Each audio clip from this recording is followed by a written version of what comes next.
I have heard now from a year and a half how terrible America is. How we're just going to hell in a handbasket. How we're being overrun by people from somewhere else. And it's us against them. And so here we are in Waterloo. You got an African-American mayor. He's a good one.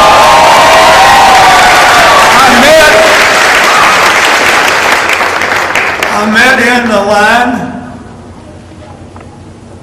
people associated with every religion from at least 5 different European countries, I could tell by their last names, and at least 2 Muslims. That's America. And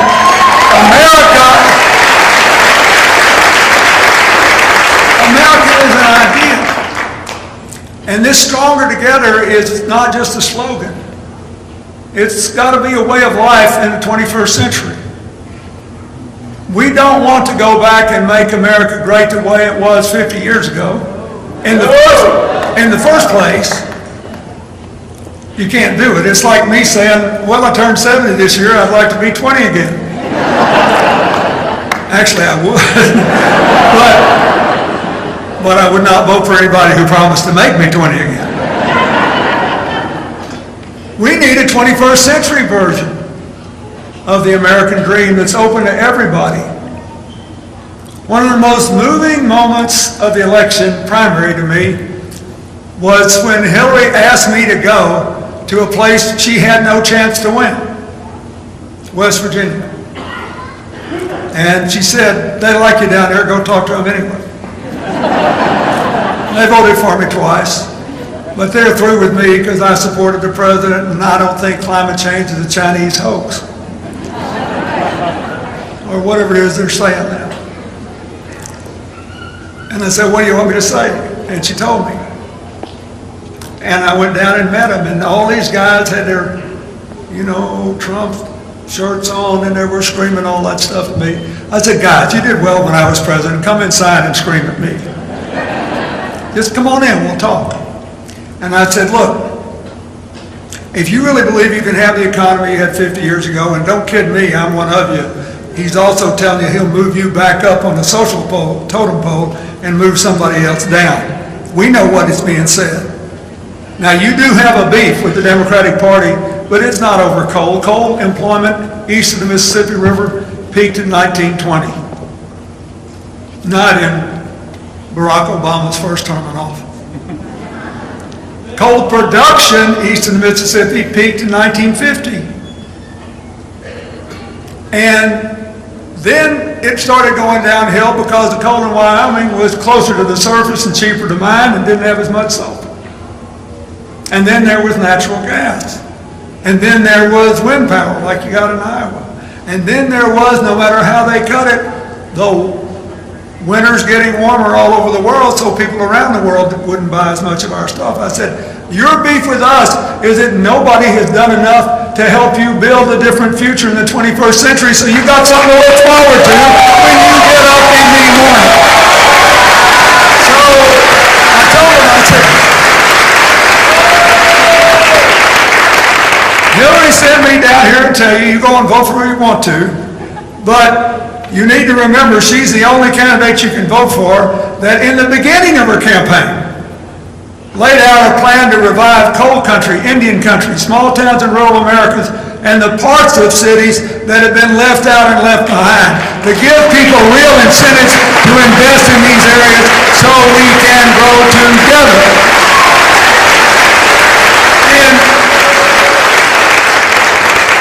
so she wants to come back down here if she wins and tear the totem pole down so we can all get on an escalator and rise together, and don't you forget it, we're coming back for you.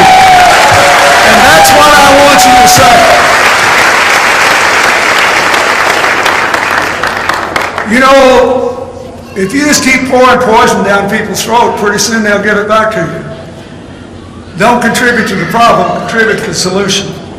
This is an election in which one side has dedicated itself irrevocably to basically being devoted to dividing this country, to distracting the voters, and to demonizing all their opponents. Republican or Democrat, right? Hillary and I got on the news last 2 or 3 days because he was so busy telling you how terrible the Republican Speaker of the House is, how awful John McCain is. So that makes for interesting news, but it's like eating food that leaves you hungry 30 minutes later. Doesn't change your life. So this is a choice between division and cooperation, between distraction and concentration on our real opportunities, and between demonizing people and creating opportunities for all of us to rise together. It's a pretty straightforward choice.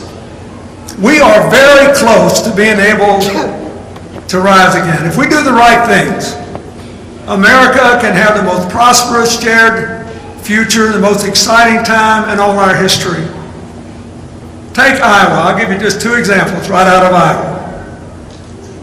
And I want to use your governor, former governor, and our Secretary of Agriculture as Exhibit A. So I'm driving across Iowa today. And you know, I'm from a farming state and I'm interested in this. And I said, just look at that land. Do you know that Iowa is the only place on planet Earth, except for the Farm Belt in Brazil and Argentina, no place else on Earth that has this much 20-foot topsoil. We're going to have 9 billion people on this planet pretty soon. They've all got to eat. We need to take all the people in Africa, Southeast Asia, Central America, and South America who can feed themselves and enable them to do that. One of the best things Tom Vilsack's done as Secretary of Agriculture is to start a program with Hillary called Feed the Future, helping poor farmers to support themselves and their families in other countries.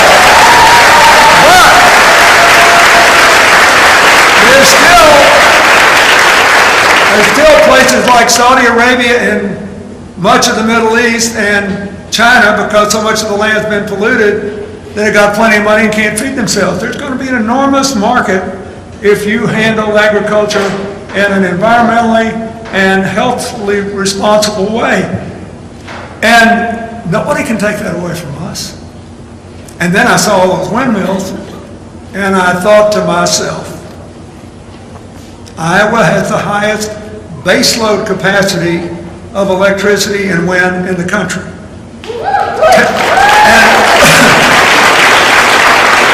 Now, Texas is bigger, so it produces more kilowatt hours of electricity, but your base load's higher. As a percentage of your total, Iowa's the highest. So, notwithstanding all this terrible talk about what a conspiracy clean energy is, we rank first or second in the world in the ability to generate electricity from the sun and the wind. But you are taking the largest advantage of it.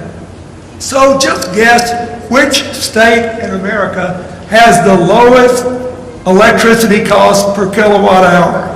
Iowa. You rank number 1 at 5.8 cents a kilowatt hour.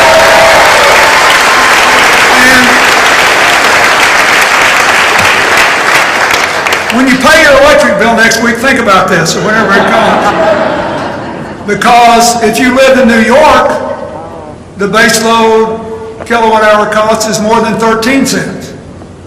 In other words, about 2.5 times, or well, more than twice as much anyway. So I want you to think about these things. Those are future-oriented things. Hillary has outlined a plan to help us grow together. And the future plan is, let's invest money while interest rates are so low in a modern infrastructure program that will be, yes, roads, bridges, ports, airports, and seaports, but much more. Infrastructure is more. Infrastructure recognizes that Flint, Michigan is nowhere near the only place in this country where children have elevated lead levels in their blood because the water pipes are old and rusty and they're drinking water they got no business drinking. If you tore up all those pipes and you put clean ones down, every single job would be an American job, and we could give all our children a healthy future. And that is infrastructure.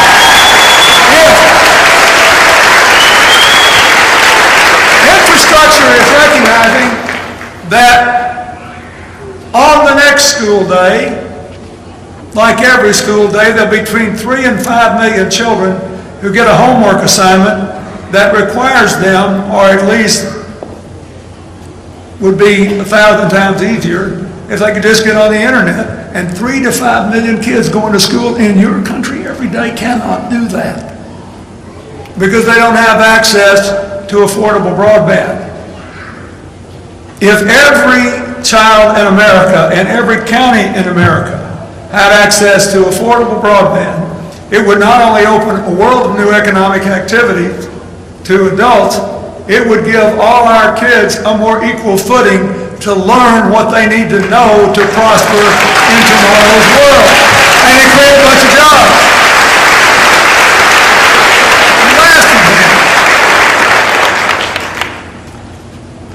The poorest Americans, believe it or not, still are Native Americans who live on tribal lands who don't have casinos, or don't want them, or don't believe in them, or are just too rural.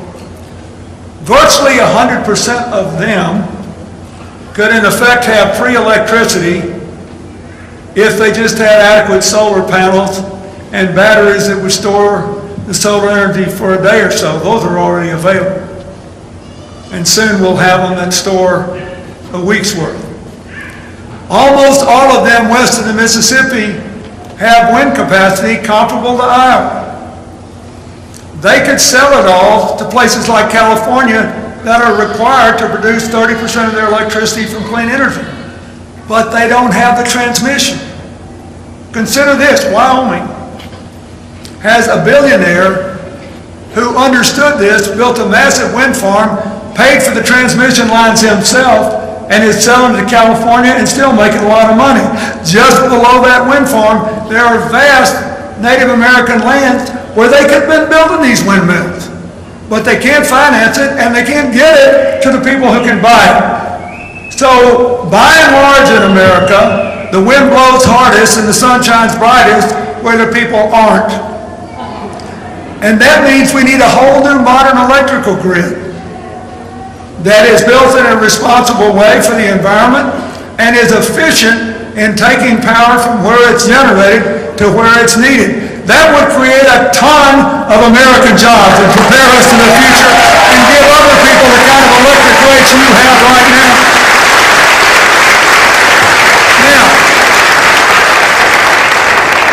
Now, next thing we need to do is recognize that 2/3 of our new jobs come from small business. And we were never out of the top 5 countries in the world in new business formation when I was president. Hillary was the first person, and is now the only person, to actually say, if you vote for me, I'll be the small business president in the following ways. We'll put $25 billion over the next few years into more SBA loans, and we'll fully include people without regard to race or gender in small business formation, and we'll change the bank rules, not at the top like the other side did. They want to go back to the past and repeal the Dodd-Frank law. That's one of the best bills President Obama signed. It stops Wall Street from wrecking Main Street. But it also has had a chilling effect on small business loans, indirectly. What Hillary wants to do is to make it clear that banks are still supposed to follow the Community Investment Act and loan money every place they have an ATM machine to people who are trying to start and keep small business alive. It will create an enormous number of jobs. And finally,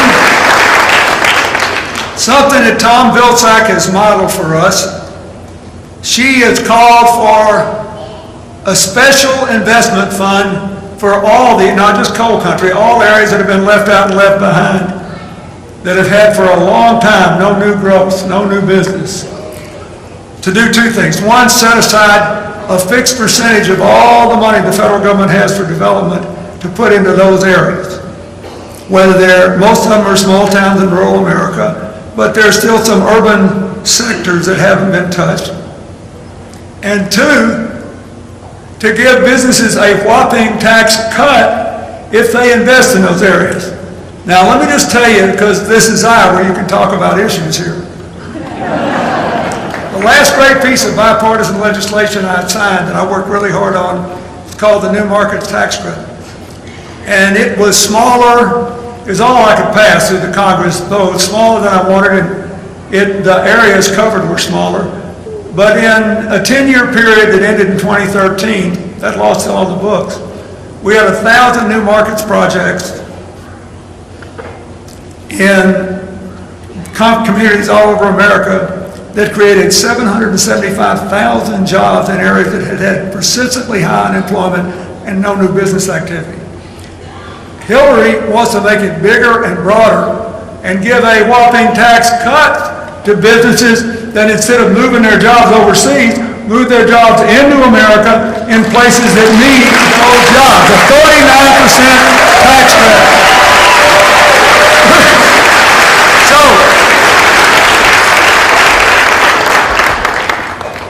And guess who pioneered that? Tom Vilsack at Agriculture. I bet you most Iowans do not know. Most Iowans do not know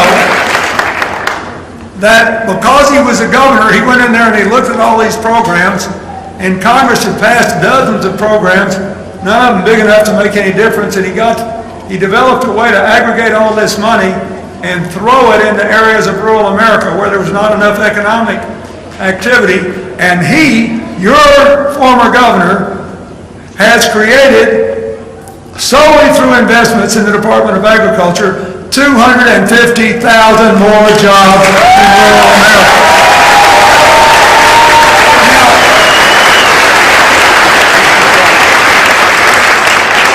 Now, folks, I spent half my lifetime working on this. 12 years as a governor, 8 years as president, 15 years running my foundation all over the world and in America.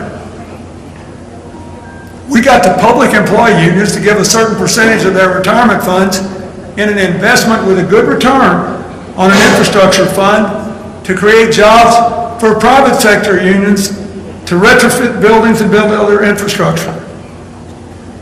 $12 billion of that money has been allocated, and it has already created more than 100,000 jobs. This is not rocket science. This is cooperation. This is not cheap political rhetoric. It's the people get a job a lot, and does it change their family's future or not? We can do this. We are close. We can rise together.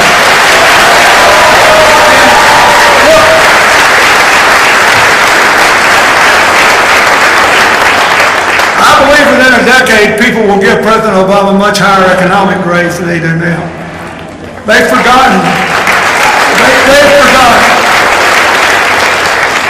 They've forgotten that when he took office, it was just a couple of months into the worst crash since the Depression. And we averted depression, saved the automobile industry. We have now had, for the first time, even when I was president, we didn't have this, 79 straight months of job growth. Now what happened?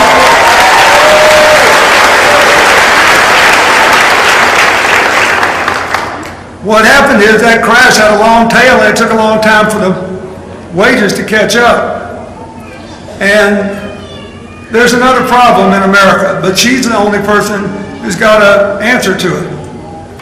Wall Street can't wreck Main Street again, but the mentality has already wrecked the procedures of a lot of big corporations in America because they run only for the benefit of their shareholders instead of their employees, their communities, and their customers, and their shareholders. That's the way it used to be.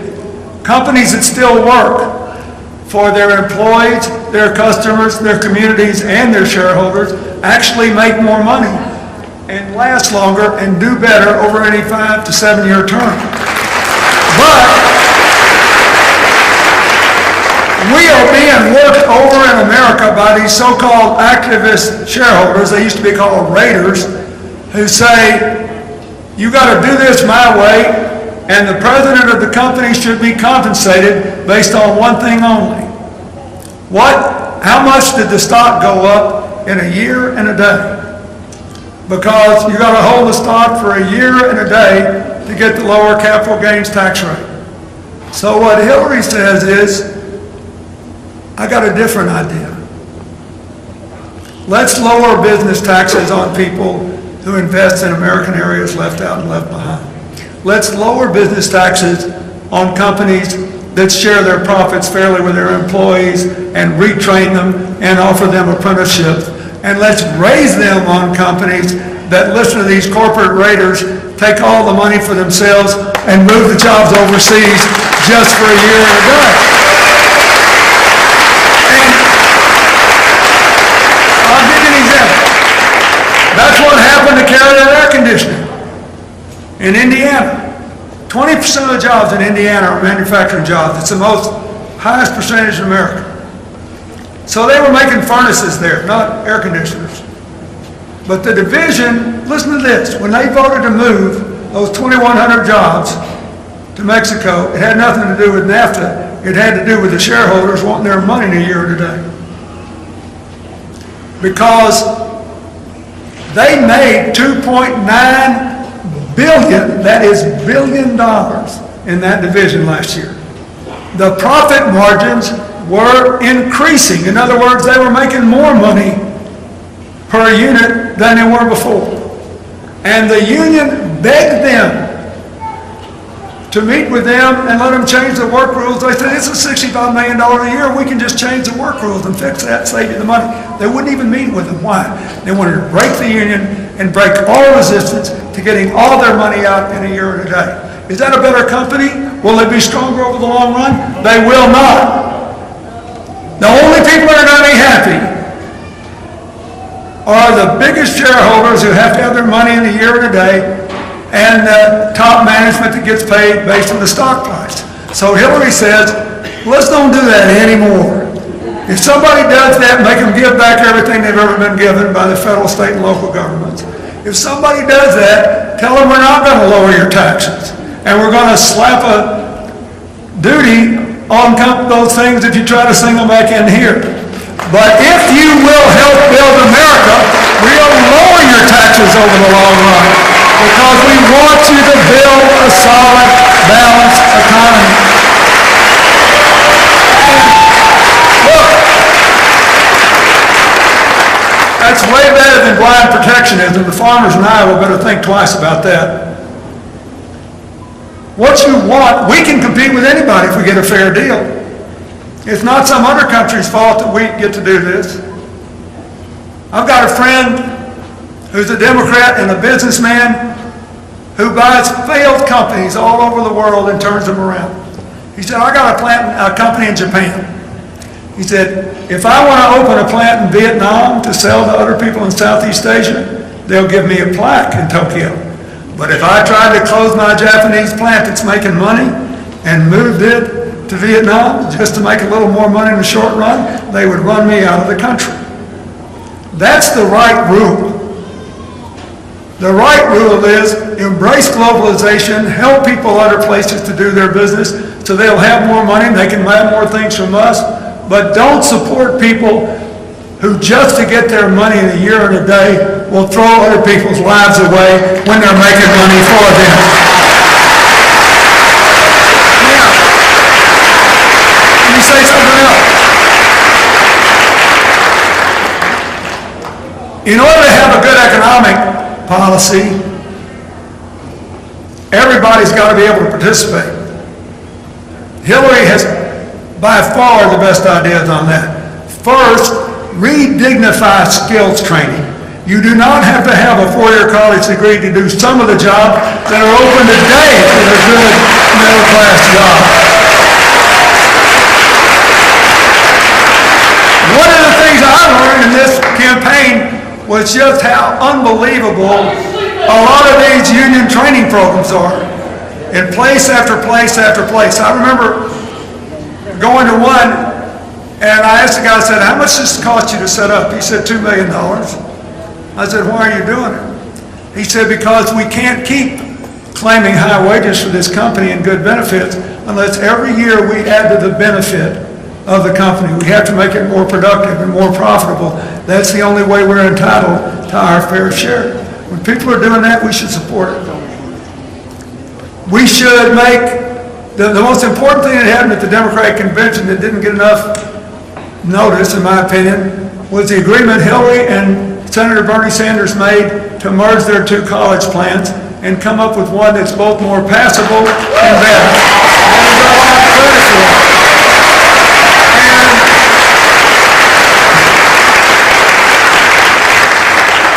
And you know, it was a hard-fought race. He didn't have to do that, but he did it because he cared about what happened in people's lives.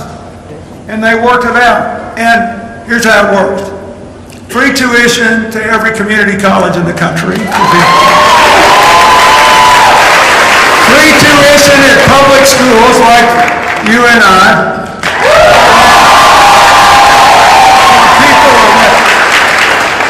And by the way, your teams are always beating people they're not supposed to beat. It's really impressive. Anyway, whose family incomes are $125,000 a year or less, that's 85% of us.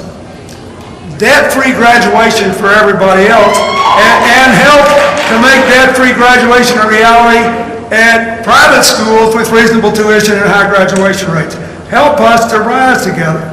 And then, most important for people now in school and those who've already graduated, do something to manage the debt that's already been run up.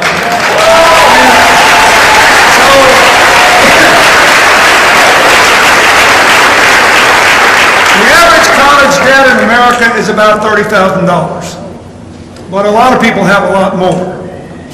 People that got law degrees or became architects or doctors, some doctors owe $200,000 a year or more. So here's Hillary's plan. Number one, we have to stop. We have to stop making college loans the only loans in America you cannot refinance at lower interest rates.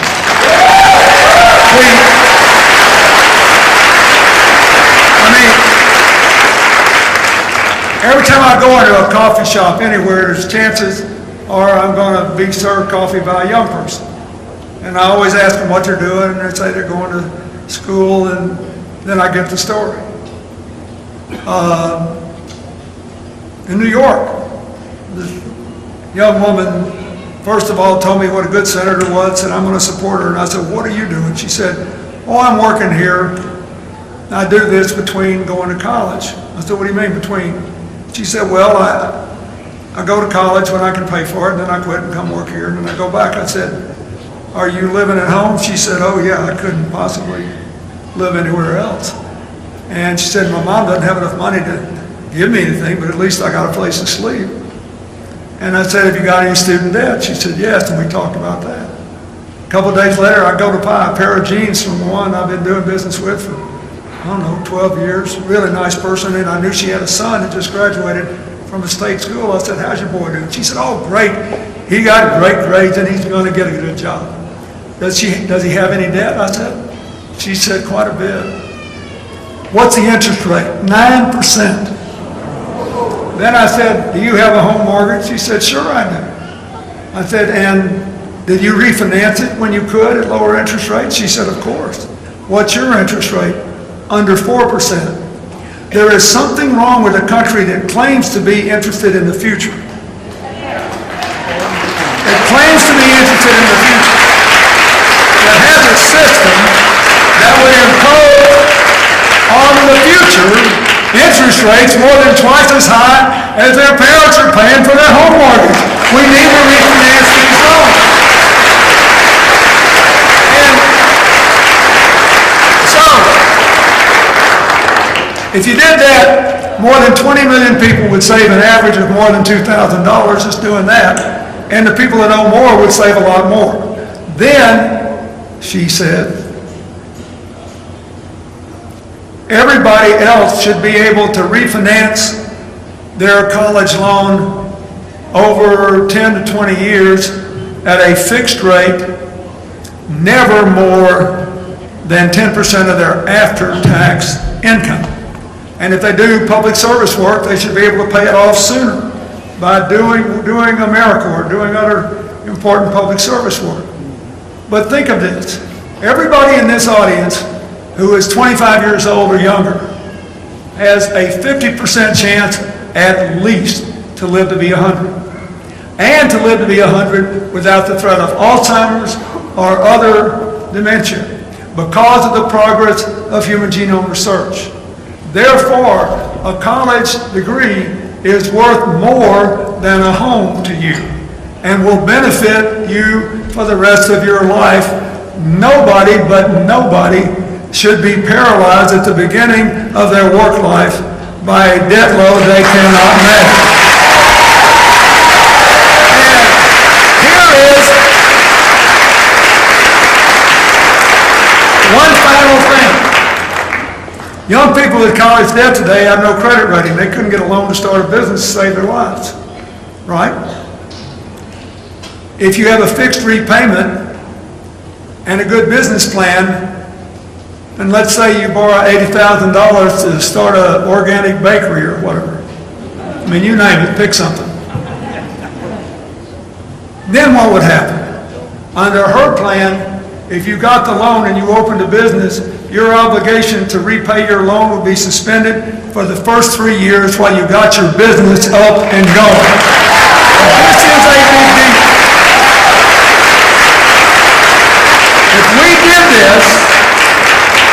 If we did this, activated the SBA, and got banks to comply with the community reinvestment law, we would go back to being in the top 5 countries in the world in new business formation, and America would take off like a rocket. So, we got some other stuff we need to do. We need to help people raise their kids and succeed at work. That's why affordable child care is important. Access to preschool is important. Equal pay and paid leave are important. That's why she's right and he's wrong when she says we need a higher minimum wage and he says we need a lower one. We don't. The most important work of any society is raising children. If you have to sacrifice raising children to be good at work, we lose. If you have to sacrifice being good at work to raising your kids, we lose too. We can do both. Lots of countries do with more upward mobility than we do.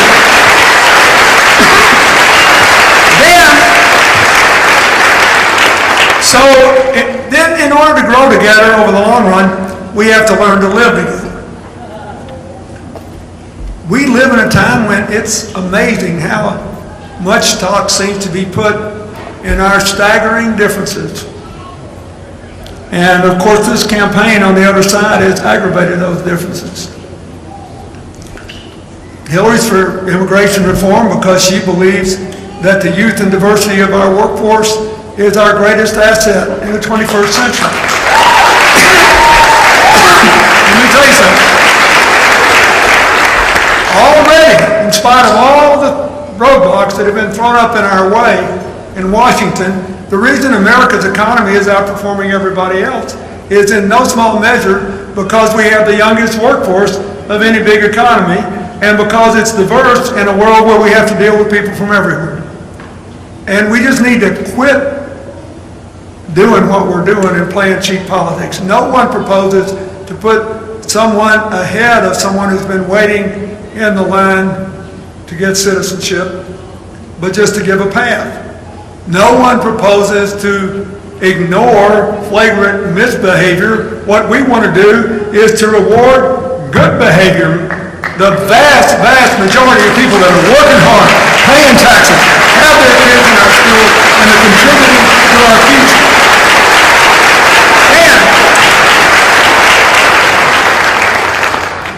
And I heard some other people mention the Supreme Court, but the Supreme Court appointment is important because it will determine whether we're a live-together country or try to crawl over each other on the totem pole. Look, I'm a white Southerner. That voting rights decision is the worst thing that I've seen in a month of Sundays. The idea, it encouraged the other party to believe that they should make it as hard for us to vote in presidential elections as we make it hard on ourselves by not voting in midterm elections. And it's a terrible idea. We should be making it easier to vote, not harder, all the time for everybody. We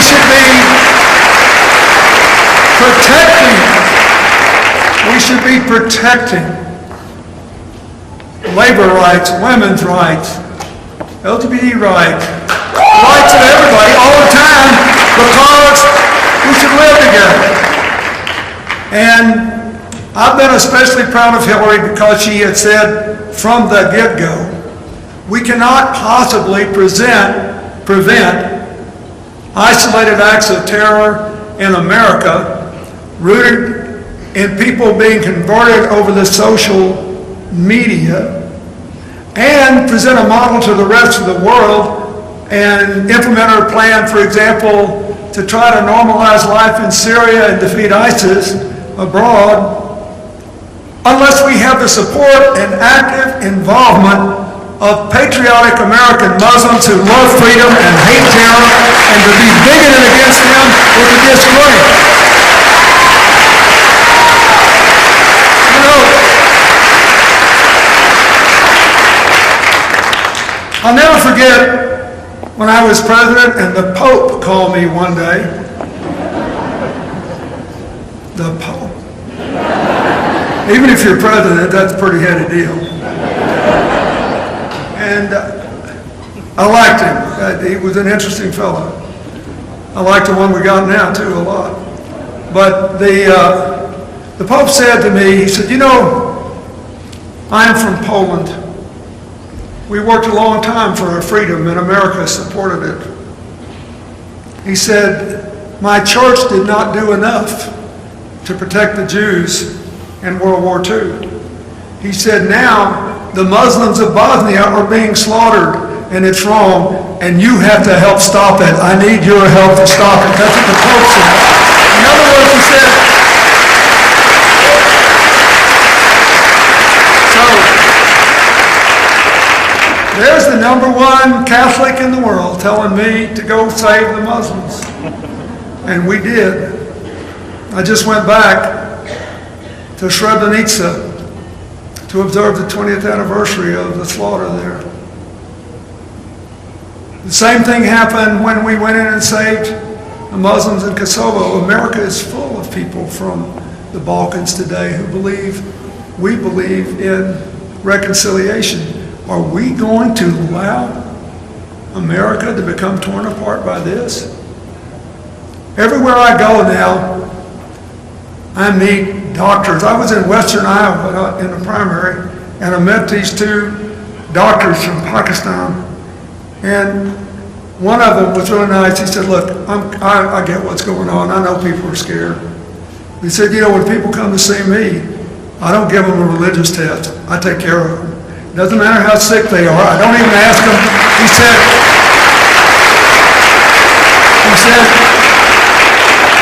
I used to be a Republican, now I'm a Democrat. I don't give them a political test either. I take care of them.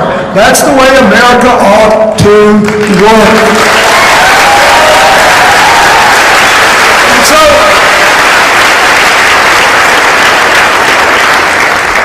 I'll close with a little bit of a light moment here. I got a great friend in Texas who's got the best guy I ever knew with one-liners. And I called him one day, I said, this campaign's getting pretty muddy. I said, give me something funny to say. He said, tell him if you don't want the guy to drive the truck off the cliff, do not give him the keys.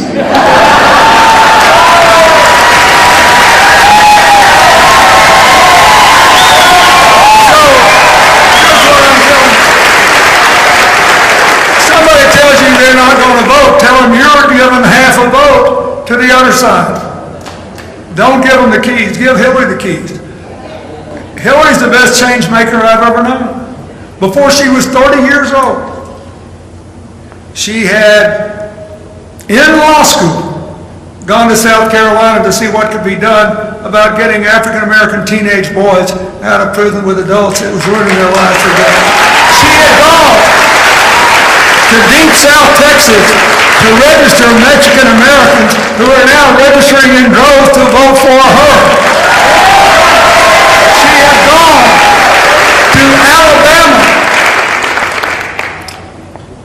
to go into private academies parading as private schools of excellence when they were really just segregated schools by another name, illegally claiming federal tax credits, and she helped to approve it, and they lost those tax credits.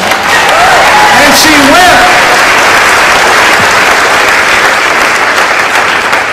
She went to Massachusetts to find out how come there were so many more kids in the census than there were in the schools. And she was in a working class neighborhood, and she saw a young woman in a wheelchair sitting on her porch.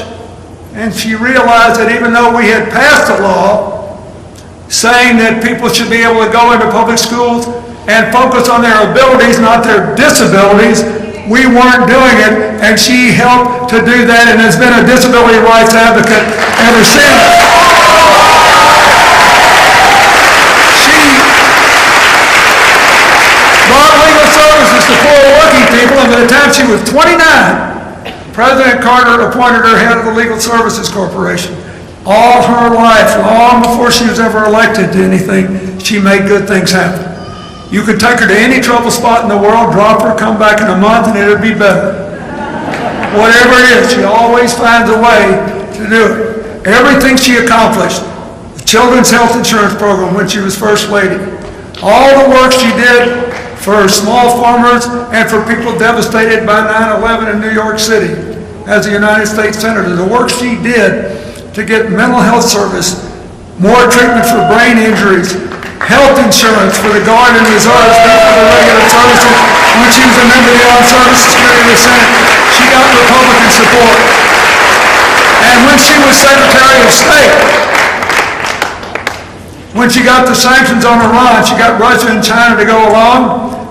And if you could go to her headquarters in Brooklyn, you'd see all these beautiful, like campaign-style portraits of prominent Republicans and what they said about her before the presidential campaign started.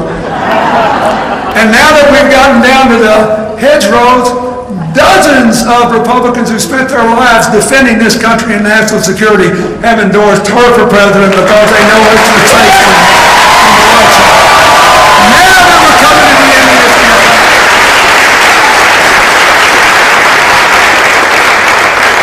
I asked my Republican friends before they condemned the Speaker and Senator John McCain, remember this. The largest newspaper in Arizona is the Arizona Republic, founded in 1890 in Phoenix.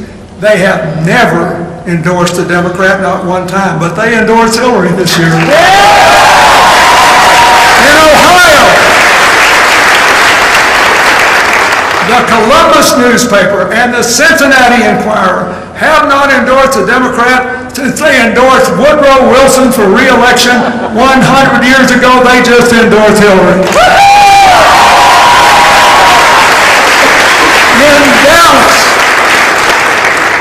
the newspaper that when I was a boy was the poster child for Republican politics, the Dallas Morning News, just endorsed a Democrat for the first time in 75 years. They endorsed him. Now, give her the keys.